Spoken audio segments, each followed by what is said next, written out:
प्रभु यीशु क्रिस्त में प्यारे भाइयों और बहनों, आप सभी का हार्दिक स्वागत है सुबह की प्रार्थना में। प्रभु यीशु आप सभी को बहुतायत में आशीष प्रदान करे।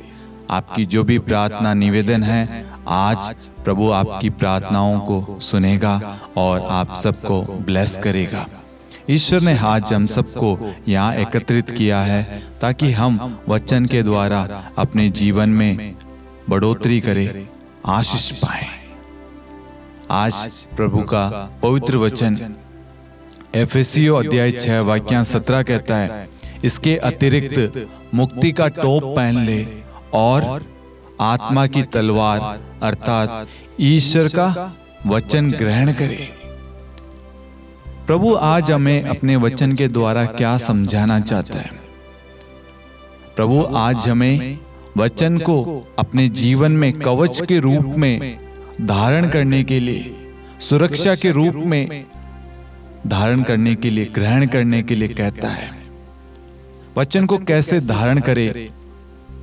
आप सभी ने देखा होगा कि युद्ध के समय कोई व्यक्ति युद्ध के लिए जा रहा है, सेना हो, वह सब अपने हाथों में हथियार या भाला और अपने शरीर पर कवच लगाते हैं ताकि कोई भी चीज, कोई भी भाला या कोई भी तलवार उन्हें चोट ना पहुंचा सके। सर पर उनके कवच रहता है, टोप रहता है, पैरों में, बॉडी पर सब जगह कवच रहता है लोहे के, ताकि उनकी सुरक्षा बनी रहे। वही सुरक्षा आज प्रभु अपने वचन के द्वारा हमारी करना चाहता है। हो सकता है जो कवच हमने ग्रहण किया है उसके द्वारा हमें चोट पहुंच सकती है, हमारी मृत्यु हो सकती है, क्योंकि पूरी बॉडी कवर नहीं होती है मेरे प्यारे भाइयों और बहनों। हो सकता है कोई व्यक्ति ने बुलेट प्रूफ जैकेट पहन रखा है लेकिन वो बॉडी पर है, सिर पर, पैरों में कहीं नहीं है। कोई ना कोई भाग खुला होगा, ओपन होगा, जहां पर शत्रु वार कर सकता है। लेकिन हम ईश्वर के वचन को धारण करेंगे अपने कवच के रूप में, तो कोई भी शस्त्र, कोई भी तलवार, कोई भी शत्रु हम पर हावी नहीं हो पाएगा। क्यों? क्योंकि हमने ईश्वर के वचन को अपने शस्त्र के रूप में, सुरक्षा के रूप में, कवच के रूप में धारण किया है। अब हम कैसे वचन को धारण करें और इस वचन को कहां-कहां, किस तरीके से धारण किया जा सकता है? हम अपने जीवन में, अपने परिवार में, अपने संतान पर, अपने कामकाज पर, अपने घर पर, अपने जीवन पर, अपनी योजनाओं पर, अपने निर्णय पर, अपने बिजनेस पर, आपकी जो भी चीजें हैं आपसे जुड़ी हुई, सब चीजों पर आप ईश्वर के वचन को धारण कर सकते हैं। आपको प्रभु से कहना, प्रभु मैं इस वक्त एफेसियों अध्याय 6 वाक्य 17 के द्वारा अपने आप को आपके वचन में सुरक्षित रखता हूं, आपके वचन को अपने कवच के रूप में लगाता हूं, सिर से लेकर पैरों तक शरीर के हर एक भाग में आपके वचन को लगाता हूं। प्रभु मैं अपने आप को और अपने परिवार को, समस्त राष्ट्र को, समस्त संसार को, समस्त कलीसिया को आपके वचन में सुरक्षित रखता हूं। ये अदृश्य चीज है मेरे प्यारे भाइयों और बहनों। हमें लगता है ये कैसे संभव है, लेकिन ये संभव है जब हम ईश्वर के वचन को विश्वास के द्वारा धारण करेंगे तो प्रभु का अदृश्य कवच हमारे सामने होगा। शत्रु आएंगे, वार करेंगे, लेकिन सफल नहीं होंगे। शैतान आएगा, हमें प्रलोभन देगा, हमें तोड़ने की कोशिश, संदेह, हमें डराएगा, हमें पाप में गिराएगा, फूट डालेगा, लेकिन वो चीजें हमारे अंदर प्रवेश नहीं कर पाएगी। क्यों?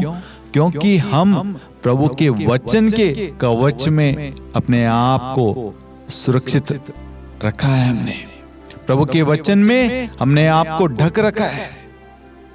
इसलिए शैतान को नहीं दिख रहा, शत्रु को नहीं दिख रहा, लेकिन हमारे आगे पीछे दाएं बाएं ऊपर नीचे सारी जगह प्रभु ने हमें सिक्योर कर रखा है। एक ऐसी जगह, एक ऐसा कवच जहां पर कोई भी प्रवेश नहीं कर सकता, कोई भी शत्रु वार नहीं कर सकता। जब तक हम मौका ना दे, जब तक हम ना चाहे, हमारे अंदर संदेह, विश्वास की कमी, लालच या कुछ भी चीज हमारे अंदर नहीं आता, तब तक कोई भी बाहर का व्यक्ति, कोई भी शत्रु हम पर हावी नहीं हो सकता। हम जब टूटते हैं, कमजोर होते हैं, वो हमारी वजह से, निराशा में, हताश, डिप्रेशन में, पीड़ा में, ये सब कुछ हम अपनी वजह से होते हैं। लेकिन आज ईश्वर हम सबको एक अवसर देता है कि बेटा और बेटी अपने आप को ईश्वर के वचन में धारण करो, कवच के रूप में। आज ईश्वर हमें अपने वचन के द्वारा, अपने वचन में सुरक्षित रखना चाहता है। एक ऐसा कवच हमें प्रदान करना चाहता है जो हमारी देखरेख करे, जो हमारे परिवार को सुरक्षित रखे, हर पाप से दूर रखे, हमारे परिवार में आशीष दे, हमारे कामकाज में ब्लेसिंग दे। यात्रा जा रहे हैं, प्रभु के वचन को धारण कीजिए। कोई कार्य कर रहे हैं, प्रभु के वचन को धारण कीजिए। कुछ योजनाएं बनाएं, प्रभु को धारण कीजिए। जब हम हर जगह प्रभु को धारण करेंगे, प्रभु के वचन को धारण करेंगे कवच के रूप में, तो हम हर जगह, हर पल, हर क्षण सुरक्षित रहेंगे। आज ईश्वर हम सबको, समस्त जगत को सुरक्षा प्रदान करना चाहता है। हमें किसी चीज की जरूरत नहीं है, कहीं से कुछ खरीदने की जरूरत नहीं है। हमारे पास में पवित्र शास्त्र है, पवित्र बाइबल है, वचन है। हमें बाइबल खोलना है, वचन को ग्रहण करना है और अपने आप को मुक्ति के टॉप अर्थात ईश्वर के वचन में अपने आप को सुरक्षित रखना है। प्रभु से कहना है, प्रभु मैं आज आपके पवित्र वचन को लेता हूं, अपने सिर से लेकर पैरों तक शरीर के हर एक भागों को, अपने परिवार को, अपने कामकाज को, अपने धन संपत्ति, व्हीकल को, अपने से जुड़े हुए सभी लोगों को, समस्त संसार को प्रभु मैं आपके वचन से ढक लेता हूं। अब क्या होगा?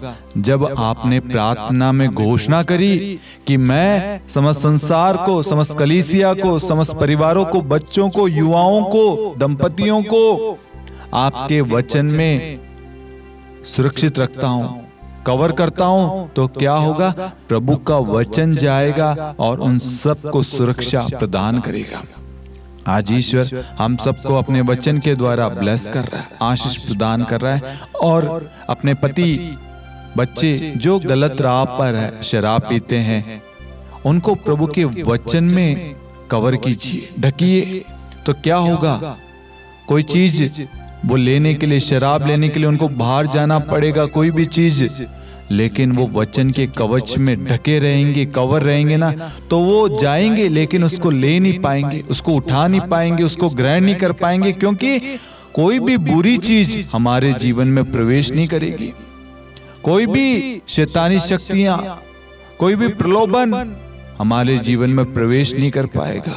सिर्फ प्रभु की ओर से जो चीज है वही हमारे जीवन में आएगी और प्रभु हम सबको खुशियां, आनंद, आशीष देता है। इसलिए आज से अपनी सारी चीजों पर, अपने जीवन पर, अपने कामकाज पर प्रभु के वचन को अधिकार देना और प्रभु के वचन में अपने आप को ढक लेना है। आज से, इसी वक्त से मैं एफएससी अध्याय 6 वाक्यांश 17 के द्वारा जितने भी लोग प्रार्थना में भाग ले रहे, प्रार्थना को सुन रहे, इस मिनिस्ट्री से जुड़े हुए हैं, उन सबको यीशु के वचन में ढक लेता हूं, उन सबको यीशु की सुरक्षा प्रदान करता हूं। आज से ये सब यीशु की निगरानी में है, यीशु के वचन में सुरक्षित है। Hallelujah, hallelujah. जब आप इस तरीके से प्रार्थना करेंगे ना, आपके जीवन में आशीष आएगी, आप उन्नति, तरक्की, ब्लेसिंग्स, कृपाएं, आपके परिवार एक रहेगा, आपके परिवार में खुशियां रहेगी, आपके जीवन में शांति बनी रहेगी। आपकी जो भी प्रार्थना, निवेदन है, प्रभु उन सबको सुन रहा है और आप सबको ब्लेस कर रहा है। प्रभु आप सबको अपने वचन में सुरक्षा प्रदान कर चुका है। अब आप यीशु की निगरानी में, यीशु के कवच में हो। Hallelujah, hallelujah. आप इस प्रार्थना को अन्य लोगों के साथ भी शेयर करना, ताकि हर एक व्यक्ति वचन के द्वारा आशीष प्राप्त करे और अपने जीवन की शुरुआत प्रभु के वचन के द्वारा करे। आज आपका दिन प्रभु के वचन से शुरू हो। आज की जो भी कार्य है, जो भी प्लानिंग है, जो भी चीजें हैं आपके जीवन से जुड़ी हुई, उन सब पर प्रभु का वचन अधिकार ले और उन सब को पूरा करे। आपके जीवन में यदि कोई चीज बुरी है, पाप का कारण बन रही है, उन सब को आपके जीवन से हटाते हैं और ईश्वर की आशीष, ईश्वर की कृपा, ईश्वर की ब्लेसिंग आपके जीवन में मांगते हैं। Hallelujah, hallelujah. प्रभु आप सभी से प्यार करता है, आप सभी को आशीष देता है, आपको जोड़े रखना चाहता है, आपके परिवार में एकता, प्रेम, मेल मिलाप बनाए रखना चाहता है। इसलिए आप दिन प्रतिदिन प्रभु के वचन में बढ़ते जाएं, प्रभु के वचन को ग्रहण करते जाएं। प्रभु आपको और आपके घराने को सुरक्षा प्रदान करेगा। आमीन।